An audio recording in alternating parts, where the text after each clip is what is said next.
అనాచరణలకి డబ్బు అందజేసావా? లక్ష రూపాయలు అందజేశాను సమ్రాట్. ఆచరణ మేనేజర్ ఆనందంతో పొంగిపోయాడు. ఈ సమ్రాట్ కలగని చూపు తాగితే కన్నీళ్లు కరిగిపోవాలి, కష్టాలు తొలగిపోవాలి. నీ గురించి ఆలోచించుకోకుండా అరువు గురించి ప్రోకులాడే నిన్ను చూస్తుంటే నాకు చాలా ఆశ్చర్యంగా ఉంది. ఈ సమాజంలో రోజు రోజు చెలరైపోతున్నా స్వార్థపరుల దానాలు చూసి నా గుండె కడుగు కట్టింది. అందుకే అంతులేని అరశక్తులపై ప్రారంభించాను. కానీ నీ ప్రత్యేకత చేసుకొని పోలీసు వ్యవస్థ నిన్నొక నేరస్తుడిగా ముద్రించింది. నిన్ను ఎలాగైనా మట్టు పెట్టాలని మాఫియా లీడర్లంతా మార్గాలు వెతుకుతున్నారు. నా ఆశ సాధన కోసం నా ప్రాణాలు నవ్వుతూ అర్పిస్తాను. కానీ వాళ్ళు చంపాలనుకుంటే వాళ్ళకి అంత సాధ్యం కాదు. నేరస్తుడిగా అమ్ముడిపోయిన పోలీసు వ్యవస్థ నీకు వలపడింది. నిన్ను ఎలాగైనా అరెస్ట్ చేయాలని పథకాలు వేస్తున్నారు. తెలుసు రాజా, బాగా తెలుసు.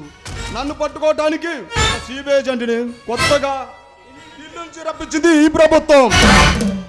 నీ గురించి పోలీసులు అంతకులు వేట కుక్కల్లా వెతుకుతుంటే నువ్వు ఇంత నిబ్బరంగా ఎలా ఉంటున్నావో నాకు తెలియట్లేదు. లుక్ మిస్టర్ తేజ, నేను చేసే తప్పు కాదన్న ఆత్మవిశ్వాసం నాలో ఉంది. నన్ను చంపాలనుకున్న వాళ్ళను ఎదుర్కోవడం తెలుసు, నన్ను పట్టుకోవడం అనుకున్న వాళ్ళని మార్చడం తెలుసు. ఎలాంటి కష్టాన్నైనా చిరునవ్వుతో ఎదుర్కొనే నిన్ను చూస్తుంటే నాకు చాలా ఆనందంగా ఉంది సమ్రాట్. నా ప్రాణానికి ప్రాణాటేసి తేజ రాజా ఉన్నాయిగా నాకు ఎదురేముంది? ఈ పోరాటంలో అవినీతి పనులు అంతం చేస్తాను. నా ఆశ సాధనని సాధిస్తాను. ఆ వడ్డీల వ్యాపారి వరహాలరావు ప్రజల్ని పీడిస్తున్నాడు. వాడికి ఎలాగైనా బుద్ధి చెప్పాలి. అమ్మాయికి ప్రజలు అన్యాయం చేసేది ఎవరైనా సరే వాడంతా చూద్దాం. ఈ రాత్రికి ఏర్పాట్లు చేయి, వాడిని చేద్దాం.